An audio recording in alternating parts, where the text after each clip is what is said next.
मेरा कन्नौर पड़ता है। मेरे को सेना पुलिस कहीं नहीं ले जा रही है, मेरी सेना मेरे साथ है। मेरी सेना ने अभी भी मेरा साथ दिया है, लेकिन पुलिस प्रशासन ने मेरा कोई साथ नहीं दिया। मेरी सेना ने मेरा पूरा साथ दिया और मैं तरफ करता हूँ, एक इंडियन आर्मी का जवान हूँ। जय हिंद। भारतीय सेना का ये जवान फिलहाल बॉर्डर पर नहीं है, लेकिन फिर भी लड़ाई लड़ रहा है। इसकी लड़ाई सिस्टम से है, इसकी लड़ाई पुलिस से है। सोनीपत का रहने वाला ये जवान जोगिंदर गिरी जम्मू में तैनात है, लेकिन आज अंबाला पहुंचा है मंत्री अनिल विज के दरबार में अपनी दास्तान सुनाने और अपने परिवार का पता पूछने। साहब उसके बावजूद गांव में एक ठेका था, कुछ लेडीजों ने वहां पे प्रदर्शन किया, बोला उसको बाहर हटवाओ। तो ठेके वालों ने पैसे भरे थाने में, मैं ये पूरे गर्ज के साथ बोलता हूँ साहब उन्होंने क्या काम किया, उस 10 लेडीजों को उठवाया शनिवार को। अभी तक उन लेडीजों का कोई पता नहीं है वो कहाँ है, ना उनसे कोई मिलने दे रहा है। जोगिंदर गिरी सोनीपत के गांव दतोली का रहने वाला है।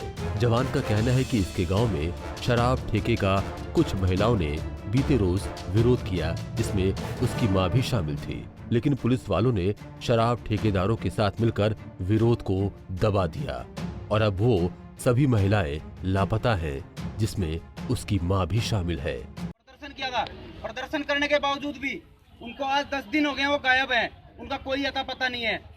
उसके बाद उसी दिन रात को मेरी वाइफ को, मैं तो उधर जम्मू में पोस्टिंग हूँ, इन लोगों ने मेरी वाइफ को मारने की धमकी दी।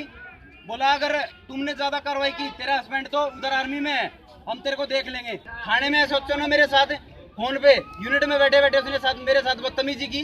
बदतमीजी करने के बाद में उसने फोन काट दिया। फिर उसने बोला तू हमारा बाल तक नहीं उखाड़ सकता। ये इतनी बदतमीजी से उसने मेरे साथ बात की है। जोगिंदर के मुताबिक उसकी पत्नी को भी प्रताड़ित किया जा रहा है। कैबिनेट मंत्री अनिल विज ने जवान की बात सुनी और मौके पर ही सोनीपत एसपी से पूरे मामले की जांच करने को कहा।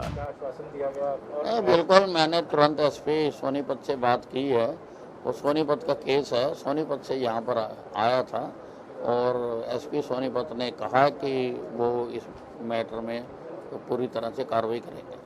एक तरफ सुकमा के शहीदों को देश सलाम कर रहा है, तो दूसरी सेना के ही एक जवान को अपनी व्यथा सुनाने के लिए दर दर भटकना पड़ रहा है। सवाल यह है कि सेना के जवान से भी प्रशासन और पुलिस का ये सलूक है, तो फिर आम जनता उसी प्रशासन से क्या उम्मीद करे। जोगिंदर गिरी को जांच का भरोसा दिया गया है, लेकिन जोगिंदर के जहन में ये सवाल अब भी बार बार घूम रहा है। अंबाला से कमलप्रीत सब्रवाल, पंजाब केसरी टीवी।